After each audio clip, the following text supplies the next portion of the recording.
जय श्री राम मित्रों आप सभी का मेरे YouTube चैनल संस्कृति विसुधा में हृदय अभिनंदन है।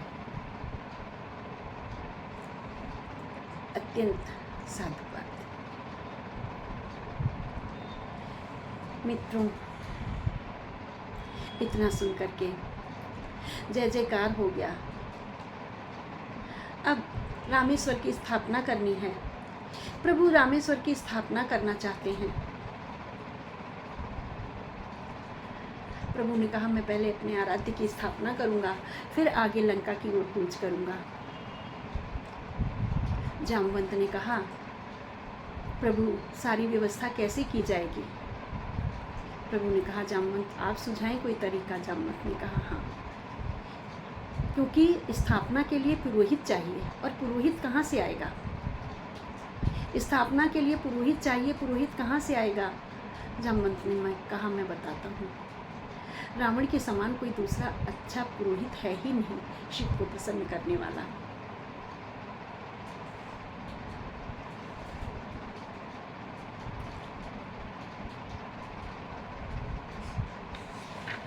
अंगद को भेजा गया।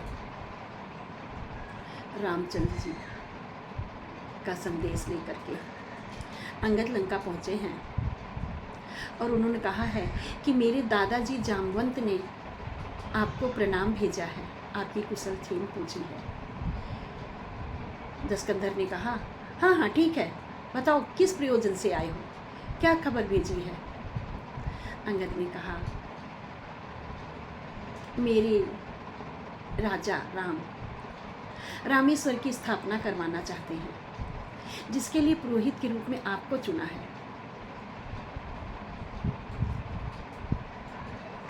रावण तैयार हो गया। उन्होंने कहा, अंगद ने कहा कि एक और प्रश्न है कि वो बनवासी हैं, उनके पास कोई सामग्री नहीं है, इसलिए इस सारी सामग्री का और जो भी चीज़ें लगेंगी उनका प्रबंध आप ही करेंगे। रावण ने तथास्तु कह दिया और कहा कि अपने यजमान से बोलो जाकर के कि वह पूजा के लिए तैयार हो जाए, सुबह नहा धो करके बैठेंगे। अंगद ने जाकर समाचार दिया। अगले दिन राम जी नहा धोकर तैयार होकर बैठे। इससे पूर्व रावण ने सारी सामग्री तैयार की, आसन, पूजा सामग्री, और किसी भी शुभ कार्य के लिए यदि पति विवाहित है तो उसमें उसकी पत्नी का साथ बैठना बहुत आवश्यक होता है। इसलिए रावण ने अशोक वाटिका में जाकर सीता को कहा है, सीता को कहा कि तुम बहुत अच्छे से तैयार होकर के बैठोगी, और हाँ, तुम्हारा पति विजय के लिए एक यज्ञ कर रहा है और मैं उसका पुरोहित हूँ, और वह यज्ञ तब तक सफल नहीं होगा जब तक तुम उसमें साथ नहीं होगी। इसलिए तुम तैयार हो जाओ, जैसे मैं तुम्हें लेकर आ रहा हूँ वैसे ही तुम मेरे साथ वापस आओगी। मैं तुम्हें सिर्फ पूजा के लिए जा रहा हूँ। अगले दिन सुबह रावण अशोक वाटिका में गया, रथ पर अपने पुष्पक विमान पर सीता को बिठाया और चला समुद्र की ओर। वहाँ पहुंचकर रावण ने अभिवादन किया है। मेरे प्रभु ने पुरोहित को अभिवादन किया, क्योंकि रावण पुरोहित है, प्रभु यजमान हैं, तो पुरोहित को अभिवादन किया है। रावण ने पूजा कराई है और मेरे प्रभु ने आराधना की है। नमामि शमीशान निर्वाण रूपम विभम व्यापकम ब्रह्म वेद स्वरूपम निजम निर्गुणम निर्विकल्पम निरीहम चिदाकाशमाकाशवासं भजेहम निराकारमोकारमूलं तुरीयं गिराज्ञानगोतीतमीशं गिरीशं करालं महाकालकालं कृपालं गुणागारसंसारिपारं नतोऽहं तुषाराद्रिसङ्कासि गौरं गभीरं मनोभूतिकोटिप्रभाश्रीशरीरं स्फुरन्मौलिकल्लोलनी चारुगङ्गा लसत्भालेन्दुकण्ठे भुजङ्गा चलत्कुण्डलं भूसुनेत्रं विशालं प्रसन्नाननं नीलकण्ठं दयालं मृगाधीशचर्माम्बरं मुण्डमालं प्रियं शङ्करं सर्वनाथं भजामि प्रचण्डं प्रकष्टप्रगल्भं परेशम् अखण्डम् अजं भानुकोटिप्रकाशं त्रियाशूलनिर्मूलनं शूलपाणि भजेऽहं भवानीपतिं भावगम्यं कलातीतकल्याणकल्पान्तकारी सदा सच्चिदानन्ददाता पुरारी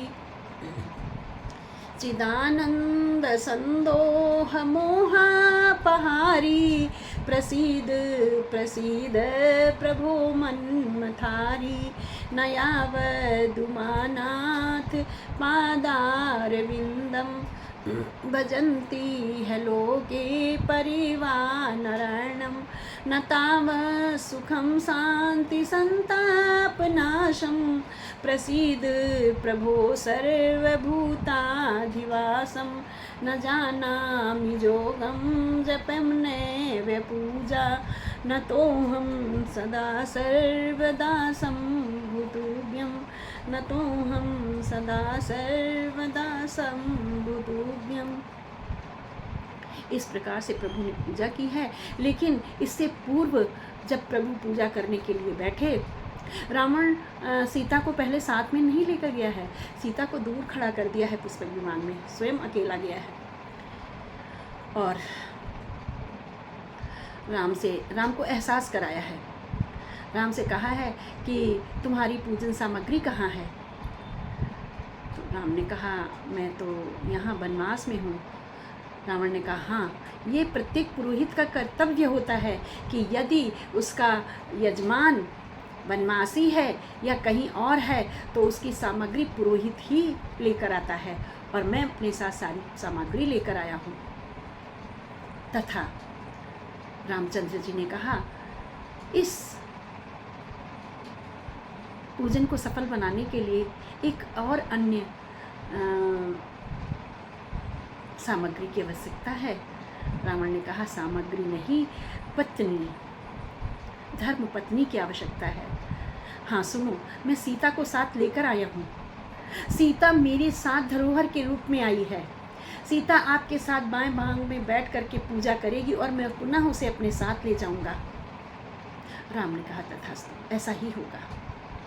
और रावण ने सीता को बिठा करके पूजन अर्चन कराया है। प्रभु ने आराधना वंदना की है, रामेश्वर की स्थापना हुई है। रावण ने स्वयं प्रभु को विजयी होने का आशीर्वाद दिया है, यह जानते हुए कि यह मेरा संहार करेंगे, ये मेरा नाश करेंगे, मेरा वध करेंगे, और ये जानते हुए रावण ने विजयी होने का आशीर्वाद दिया है।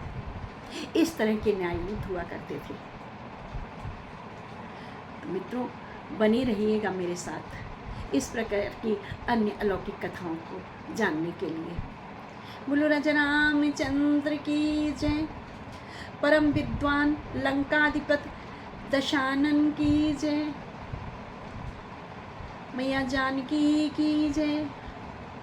पवन सुत हनुमान की जय। आइए जानते हैं अगली वीडियो में बाबा गोस्वामी जी ने किस प्रकार से आराधना की है, जानते हैं अपने अगले वीडियो में।